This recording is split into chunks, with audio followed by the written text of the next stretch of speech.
Okay. John chapter 7. We'll start in verse 16.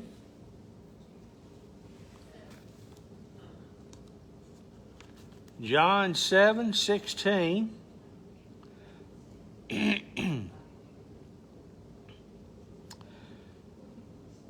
Jesus answered them and said, "My doctrine is not mine, but his who sent me. If anyone wills to do his will, he shall know concerning the doctrine, whether it is from God or whether I speak on my own authority. He who speaks from himself seeks his own glory, but he who seeks the glory of the one who sent him is true, and no unrighteousness is in him." I'll stop there for a moment. And so he's basically saying, the things I'm doing, I'm not doing basically out of my own desire and will, but I'm being directed by the Father. The things I'm saying are not things that, I'm just saying just because, but I'm saying it because it comes from the Father. You and I, if we do something, I know many times, well, I won't put it that way. Sometimes I'll put it that way. Individuals decide, here's something I think we ought to do. This is a good idea. Anybody wants to help me, y'all come help me and we'll do this thing. In terms of something going on within church work or whatever. And so we basically decide this is a good idea. And so we decide to do that. And we've not consulted God about, what was he wanting us to do? Is God in this? I won't get you to raise your hand. But I'm sure everybody in here has probably had a good idea about something or another. And you think, this is a great idea. And you start doing it, and next thing you know, it wasn't such a good idea. It didn't work out the way you hoped. Things just didn't go according to plan. Sometimes, obviously, things can happen that way. If basically, as we say, we get the cart before the horse, we decide we're going to do something, and then it's like asking God's permission. I know probably none of you in here, because I know most of you, probably not all of you, were raised in an era when, what mom and dad said, that's what you did. And so it wasn't that you decided, hey, we're going to go down to the creek today, and then later we'll tell mom and dad we went down to the creek. Well, if that was something you had to ask them for permission, you need to do that. Go and ask permission. You just don't run off. Now, I know things were different back then. Even in my day, I had a bicycle and I rode all over the place, And, obviously didn't have cell phones, and I did. We had a park down the road from us, and I'm going to say it's a good mile, riding down there from where we lived. From the house, if you kind of walked out the street, you could see down there, but you couldn't really make out who it was, obviously. But anyway, sometimes we do that. We decide, well, I'm going to do something, and then, when hopefully God will bless it. And so Jesus said, the things you're seeing me do is not because it's something that I decided I'm just going to do. It's something that the Father showed him. He said, he who seeks the glory of the one who sent him is true, and no unrighteousness is in him. So if we're sitting there trying to do our own thing, then who do we, who's trying to get glory here? Obviously you've not asked God to, give you direction. And so, boy, I'm glad I did that, yeah, boy, that really worked out. And it may not. Yes.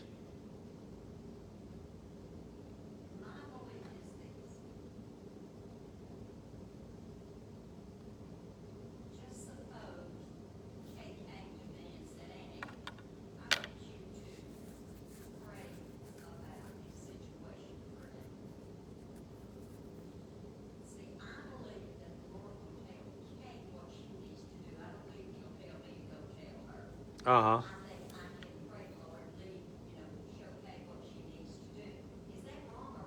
No, I think you're right there, because hopefully Kay has bathed it in prayer, before she ever came to you and said, hey, I've got this thing I want to do and I need some help with it.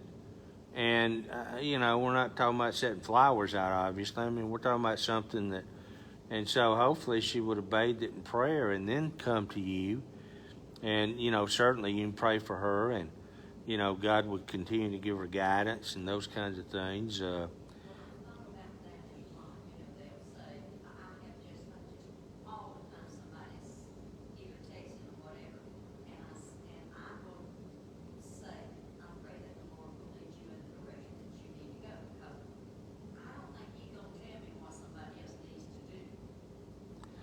The only thing I can say is, unless obviously it's not within God's permissive will, it's not his, then he may burden you about, I don't know if I need to do that. I think he may lead you to kind of, I don't know, God ain't really, guiding me in that. He may do that if that's not something he wants you to do. So, and, it could be that sometimes he's just saying, well, go ahead and, then, yeah.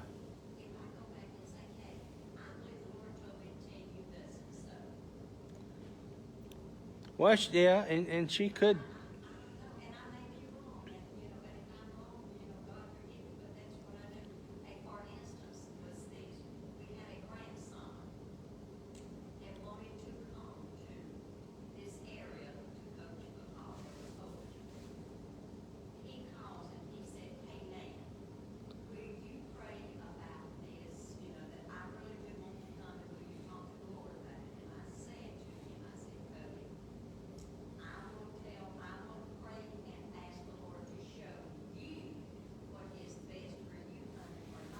Yeah.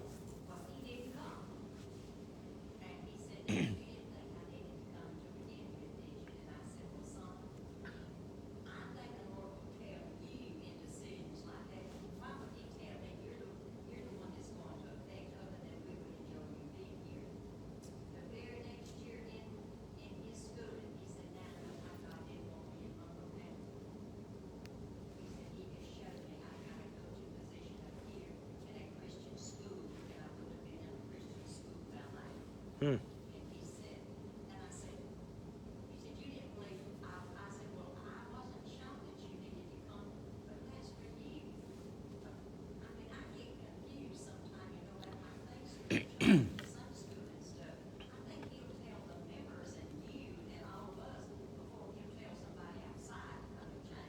Yeah.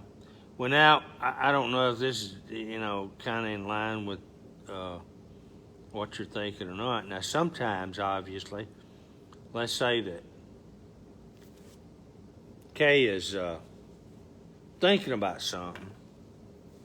I hate to use, but anyway, she threw your name out there, so anyway. But anyway, she's been thinking about something and, and praying about it. And 2 or 3 members come to her and say, Kay,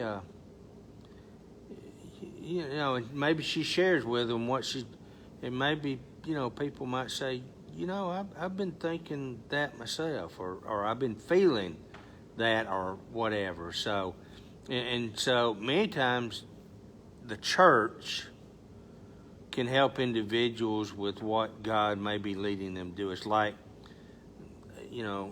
somebody who has had an opportunity to teach Sunday school, whatever. Ron's out, Kathy's out, and for some reason they have to ask somebody else, and so they teach. And, somebody comes up and several people come up and say, I really enjoyed that. That was very insightful, and I appreciate you, and it might be you're kind of like, well, I really enjoyed that. And, yeah, certainly. If God's leading her to do something, she does. She needs to make that final decision. So,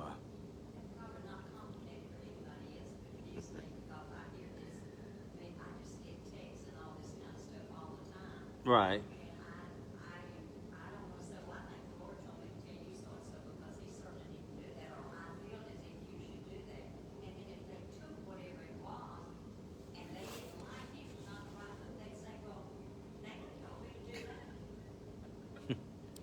Well, like I said, sometimes church members can help others, because they're kind of, I don't want to use the word feeling. That's a bad way of saying it.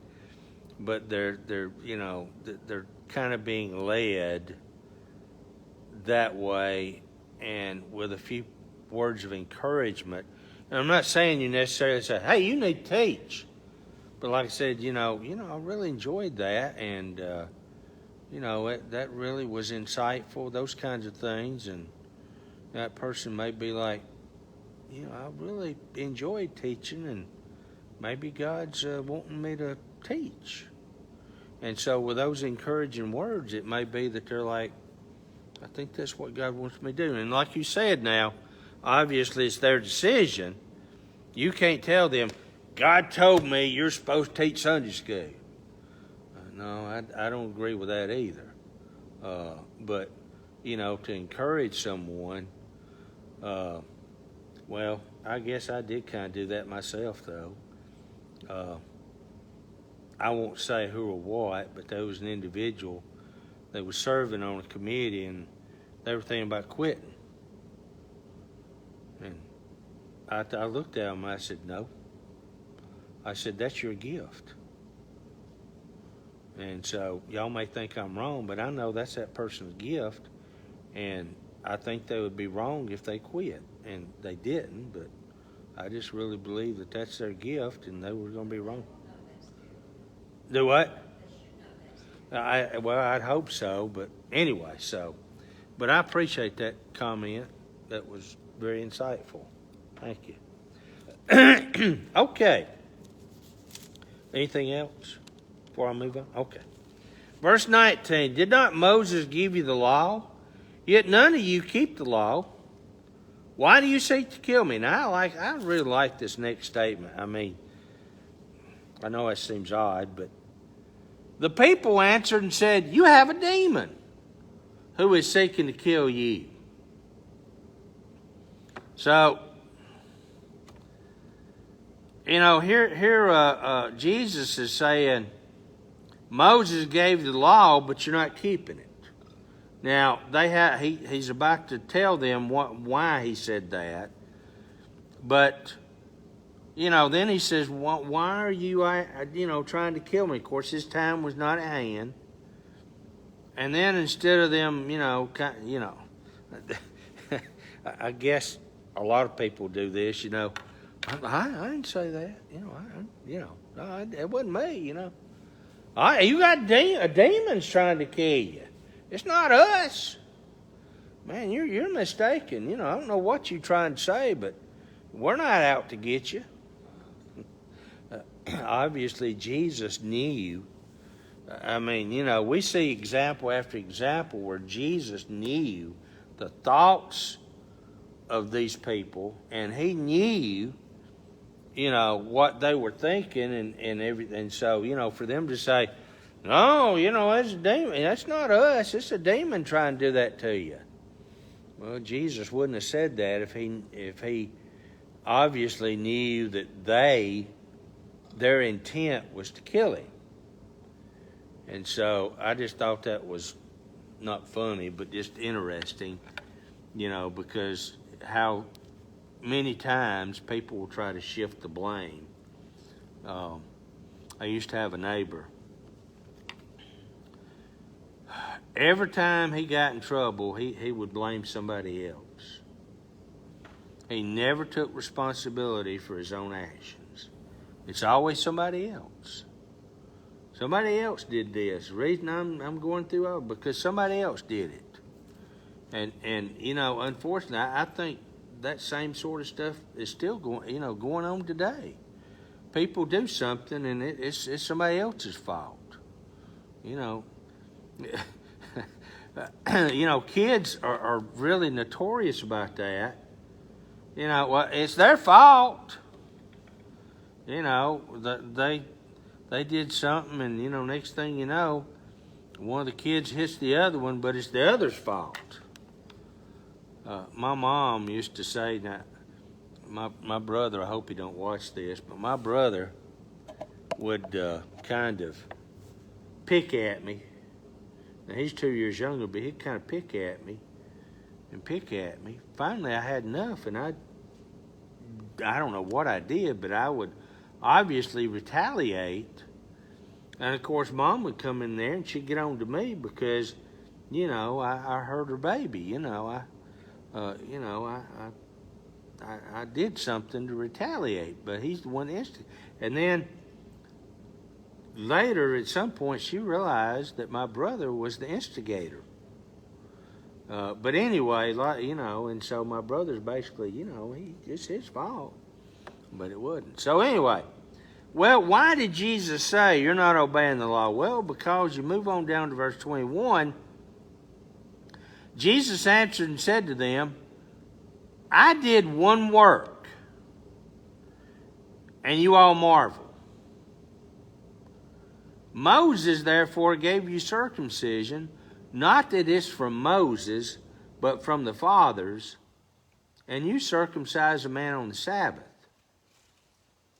If a man receives circumcision on the Sabbath, so that the law of Moses should not be broken, the law of Moses should not be broken, you are angry with me because I made a man completely well on the Sabbath. So, Jesus says, you get mad at me because I healed a guy. I did on Sabbath. Of course, they get upset with him because he worked on Saturday, worked on the Sabbath. And so he did a miracle, and they get upset because he did something. But on the other hand, they're performing circumcision on the Sabbath. And he's like, but it's okay. It's all right to do that, but, it's not okay for me to heal a guy. It's just like, which is best? Let the guy continue to suffer or give healing to him? And so he gave healing, but yeah, they're fussing at him because he healed somebody, and yet they're doing, I ain't going to get all graphic like, but obviously circumcision's, a lot involved in it. And so, are they not being, Jesus didn't say it, but I think they're obviously being extremely hypocritical. Because they're getting on to him about healing somebody, but yet they're doing all this stuff which is extremely involved. I would certainly say they are working. But anyway, they're okay.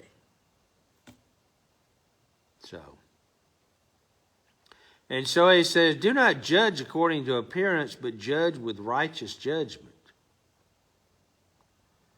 Now, I know we don't judge because of appearance, do we? I saw something is on Facebook, and I know many of you don't look at Facebook. But there was a group of bikers. And a bunch of people wanted to run them out of town because, you know, they're bikers. Got to get rid of them guys. But these guys were witnessing and telling people about Jesus. Of course, we have a group. I don't know if you'd necessarily say it's here in Monroeville, but anyway, it's around. Probably many of you know, they call themselves Hog Wild. Yes, ma'am.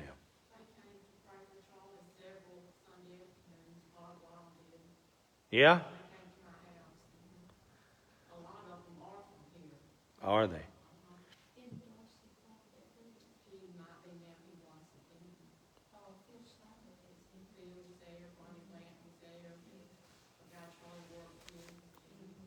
Did they ride their bike?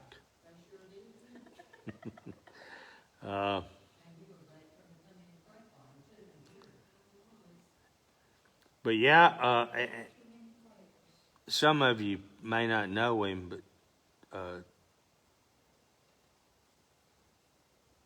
Sammy Gilbert, am I saying his name right? Sammy, he used to be the evangelism director, but he's got a motorcycle, a Harley, and they actually asked him to come. There was some church having a biker rally.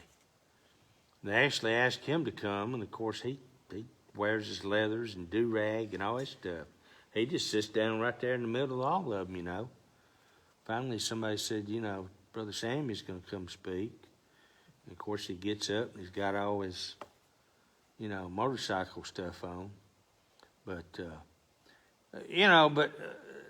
our first thought when we see something like that is, And so we make judgments based on, we see somebody.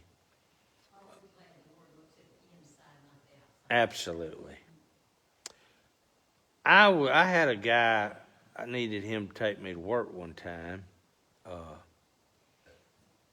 My car was messed up, and so he drove to pick me up, and his car messed up. We needed somebody. He knew exactly what to do, but he needed to go to an auto parts place. So we're walking, and there's a lady. She stopped. She rolled her window down that far. And, now I was dressed. I wasn't dressed like I was in seminary, but I wasn't dressed like I was going to class. I was dressed because that was Monday. On Mondays, we didn't have class. And so I was going to work. And so both of us looked kind of, like we weren't really seminary students. And of course and I don't blame her, but she wasn't about to take us. So we stopped at church. I don't know how y'all feel about it, but we stopped at church and there was one guy there. Now there wasn't nobody else.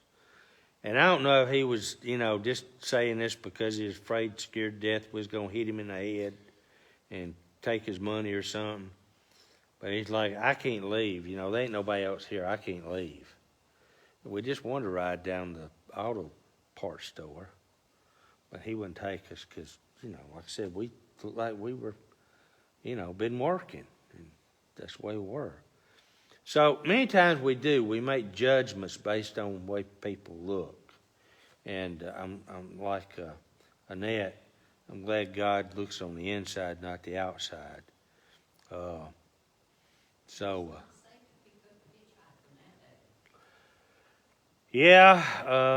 I've taken people wherever they need to go because, I was the pastor and, Beverly's like, are you sure you want to do this, hon? God watched over me and everything, but anyway, so he says that we should not, judge according to appearance, but judge with righteous judgment. So, don't sit there and make a judgment call based on the way somebody looks. You never know. I read I don't know if it's true. Supposedly there was a pastor's his first Sunday. I don't know if the story's true, like I said, but supposedly it's his first Sunday, and he wanted to see how the people, how they'd react. So he dressed up as a homeless person. So he comes to church dressed like a homeless person, and basically nobody wanted anything to do with him. They wouldn't invite him in. They, basically told him, you need to go on. Of course, it came time for church, and he walked on up and pulpit. And of course, everybody's like, who is this guy? And of course, he took everything off, and people realized, uh-oh, he's the pastor. So, I'm not saying, obviously, when you see a homeless person, they're necessarily in disguise, but, and there at the same time, I'm not advocating, you need to go find somebody who, looks, awful, and you need to just take them home with you and feed them, and I'm not saying that, but I'm just saying we just need to be careful not to judge just based on their appearance. So, any questions? Okay. Well,